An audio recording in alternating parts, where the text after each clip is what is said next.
Migori. Riwruok makedo ne ratiro mag oganda Human Rights Agenda ogolo lipode ariyo makete lela kaka mon liete osebedo kakale matek e yudo mwandu mag chuogi mosenindo. Lipodno yango ni 90% mag dhowedhe matindo mayudore Kwale pok ogo chapa ayange oboke mar piny owacho mondo migi obok manyiso ni gin kod wegi. E lipot machielo bendo yango kaka mine yudo midhiero e kedo ne mwandu gi ahinya to machalo kaka lope, ka midhiero maduong' to bedo kido kod timbe mag oganda.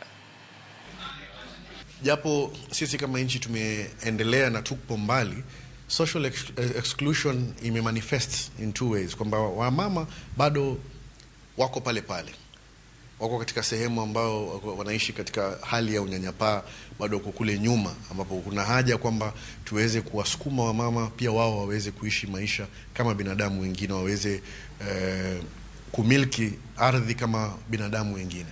Ya pili ni kwamba pia the fisher folk community ama wavuvi pia ni watu muhimu katika jamii, lakini unapata kuona kwamba pia wao wanaishi katika hali ya unyanyapaa ama wametengwa kwa ajili kwamba hawana sauti. Kuna kazi kubwa ya kufanya, na tunaona ni kama hivyo vifaa vilivyoletwa ni kama tumevizamisha ndani ya maji. Nitatoa mfano wa Mwakamba juzi tu tarehe 3. Hao watu walikuwa wanafukuzwa Mwakamba BMU, na tumefadhiliwa na county government boti 9 za uvuvi. Lakini je, tutazifanyia nini ama tutaweka wapi mzigo? Boti 9, kila boti lete tani moja, hizo ni tani 9, tutaziweka wapi? Kina mama kwa miaka mingi tumewacha nyuma, hatujui haki zetu, hatujui tufuatilie vipi.